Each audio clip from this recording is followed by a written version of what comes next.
Oh, that's so good. Sorry, family friendly. Subscribe to my OnlyFans, where you can hear Sudeep eat a crumpet.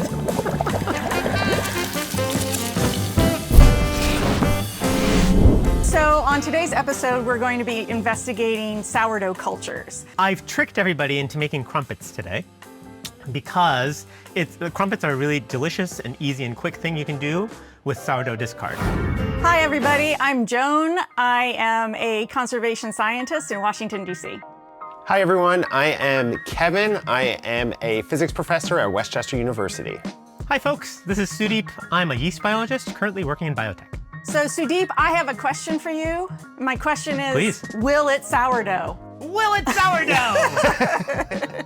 But the title of today's episode really should be, Will it sourdough? And what we're looking at is natural yeast. So you may be familiar with sourdough bread, and that is a naturally leavened type of bread where you actually have a starter culture that has yeast and other microbes in it that produce the leavening in the bread.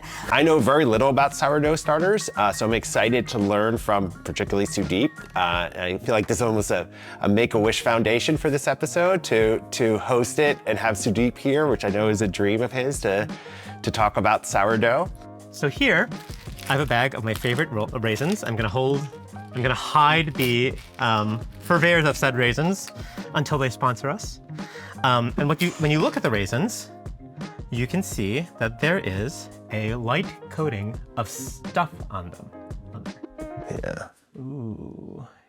And that stuff is the stuff that we're trying to cultivate in our sourdough starter. But you can make your own sourdough starter at home, and you can just start with flour and water, and you keep feeding that. So this is something that we've been working on for the past week. We put in a lot of effort for this episode. And so you can just start with that and feed it and kind of cultivate those yeast and make your own sourdough culture. So for me, I took the traditional way of making sourdough starter, which is flour and water and just letting it rest. So that's my control.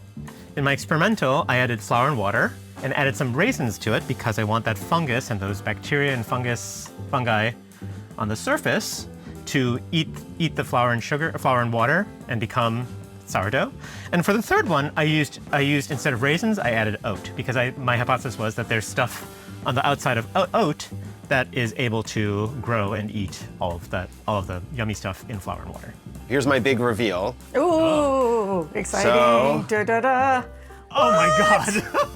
For my experiment, I was curious because I have a lot of gluten-free family members. What would happen if instead of using standard all-purpose flour, I substituted in a gluten-free blend? And how would that impact the creation of a sourdough starter, and would it be successful? So I have 5, but the all-purpose flour ones really didn't, they were okay, not great.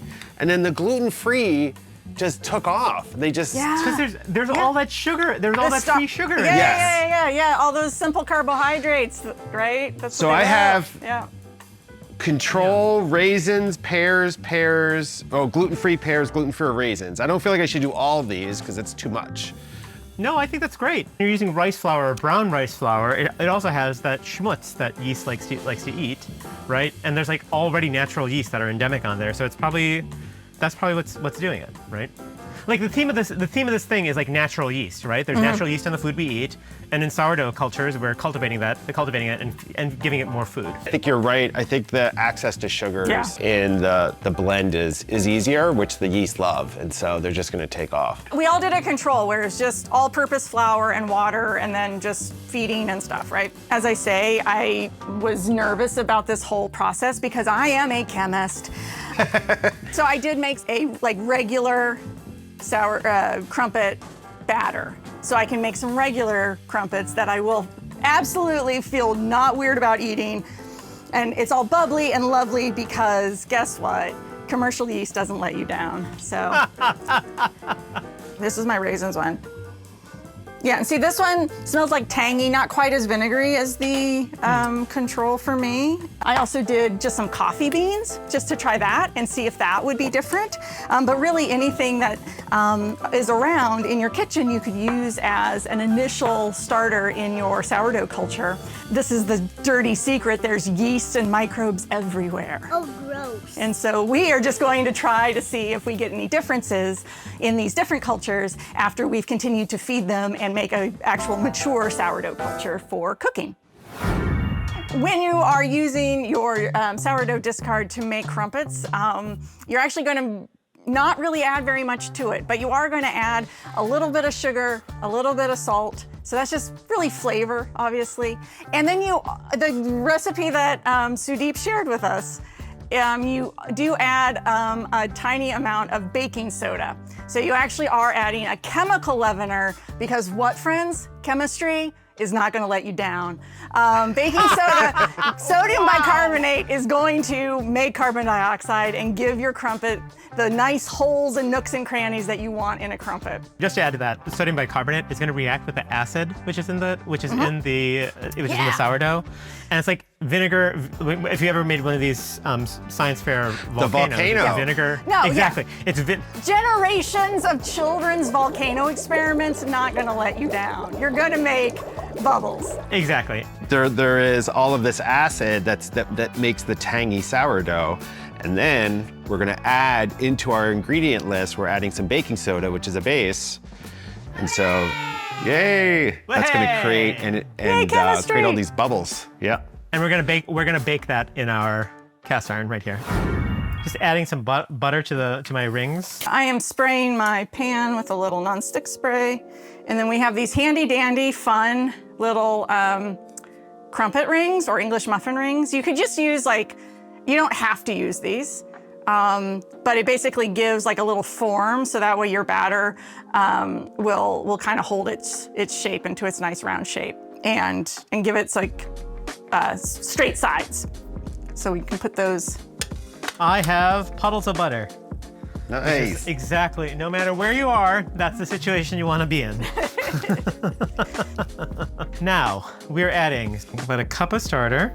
Yeah. To that, you want a teaspoon of sugar, which that would be optional, like if you didn't want to add the sugar, but it's going to make it taste better. It's going to make it taste better. Presumably, you could also add other kind of sweetener if you wanted to. I have a question about the baking soda. Yeah. Do I have to add it and then right away put it on the skillet, or does that not matter? I don't think it matters. Even with pancakes, I don't really care because the gluten's there to trap all that. You're dealing with this reaction in this thick matrix. It's a lot slower for that reaction to happen. Okay. Again, the bubbles get trapped inside, as Sudeep was saying, inside that network. And also the heat can also give you a little bit of extra reaction. So actually letting dough sit for a little while often gives you a slightly better rise. So my dough feels pretty thick here. So I added some water to thin mine out. It is now turning more batter-like. I'm about to feed my pools of butter. Shall we? Yeah? Going in. Okay, I'm gonna. So 2 raisin crumpets. Ooh. Okay. Ooh. 2 oat crumpets. And now we play the waiting game. Okay, I will also do my raisin one here. Ooh, they're growing. They're growing and they're almost overflowing. Let's pick up my phone. This is good B-roll. Look at those bubbles. Look at those bubbles. That's the baking soda reacting with the acid. Yummy, yummy. So here's my lovely regular batter, which I could just pour, but I'll measure out with my spatula. It's much more liquidy. Kind of got everywhere there. My friends, crumpets. Am I right? So, Sudeep, how do I know when it's time to flip? You will see it. There'll be a little sign that It's like blinks. a pop-up timer on it, like a turkey. Well, the surface is gonna be like. It's like a pancake. Yeah, exactly. Okay, I have a feeling mine are completely adhered to the rings because did I think That's to okay. grease those? It's okay. You keep going. Okay. If it's stuck, you keep going because it's gonna form a nice crust. That's the reassurance I needed. If you're going through hell, keep going. Keep going. So, Sudeep, if I wanted to make a sourdough starter, Yes. but I didn't want to do all the work required, Yes. could I add just like yogurt plus yeast? So the reason I don't do that is like a personal phobia of like dairy, like microbes in dairy. Don't get me wrong. We should do an episode about yogurt and cheese, and it's gonna be all sorts of fun. But like the bacteria that are in yogurt are specifically attuned to being able to eat the proteins and sugars in yogurt, which are very different from the proteins and sugar that you find in flour. Just add regular yeast and it'll start to And then just grow. give it time.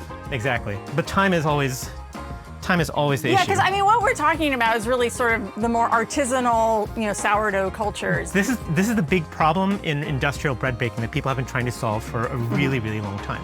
When you buy industrially produced bread, you are going to get yeasted bread with vinegar added in it to make it taste sour. And it's not the same as like the sourdough bread you'd get at a small batch bakery. Sure. The reason they do that is because industry hates drift. And they don't know how to recreate a sourdough starter using just microbes. Because there's some sort of weird niche development that happens in the actual jar that allows the different microbes to take over and grow. And if they change, then for an industrial baker, that's going to take longer and it's not going to be able to fit into the machine. So like sourdough bread is one of the few things that you can only buy artisanally made right now. And Then okay. My first one is very nice, nicely brown on one side, and then I think my others need a little bit longer on one side. But it's nice on an October afternoon to make crumpets with your friends. They actually smell really good. They smell really good. so, what do you like to put on your crumpets? Do you put stuff on? Yeah. Now is where we start to fight. 1 second. Aha! My friends, welcome to the most divisive thing you will ever see on Chemists in the Kitchen. Wow. What is Marmite? Marmite? Oh my goodness. Oh no! Yes, another. Don't get This started on is a Marmite. yeast. This is a yeast biologist's dream. No, Marmite is yeast. That you eat intentionally. Well, they take yeast, they autoclave it, so they break it down into basically amino acids and sugars, right? And it's like really, really good for you. And like it's like full of B vitamins and like got like all of these things which aren't in your diet and like especially good for vegans. But it's got a like really off-putting flavor because most people don't know how to eat Marmite. Because most people will like slather on Marmite like it's jam, which it's not, right? Like a tiny bit of Marmite goes a really, really long way and it tastes incredible if you like moderate yourself. In fact, I think I'm done. I think it's Marmite time, friends. Very nice. Oh my God. Guys, we did it. We did it. We did succeed in making crumpets. Oh, oops! I should have Look at gotten a this. bigger plate. I did not get a big enough plate. If we're gonna. Yes. Friends. All right, everybody has a cup of tea? Shall we? Yes. Okay. So raisin first. I'm doing raisin first. Oh, Okay, my raisin one was the one that kind of went all over, but that's okay. what's not to like? Yeah, this is actually quite good. That was good. There's a lot of flavor Yeah. that I don't normally associate with things like pancakes, right? So I'm actually surprised that there's not more flavor. Like, I thought it was gonna taste, based on the way it smelled, I thought it would taste a lot more sour. Like, it kind of tastes like a, yeasty pancake. I take umbrage at both of you saying actually quite good. Oh, yeah. Quite good. And this is the one that smelled like paint thinner, but it does not taste like paint thinner. Yeah, I that think is all of it gone. boils off when you Yeah. put it on the heat. Okay, so I'm gonna try my control one now, too.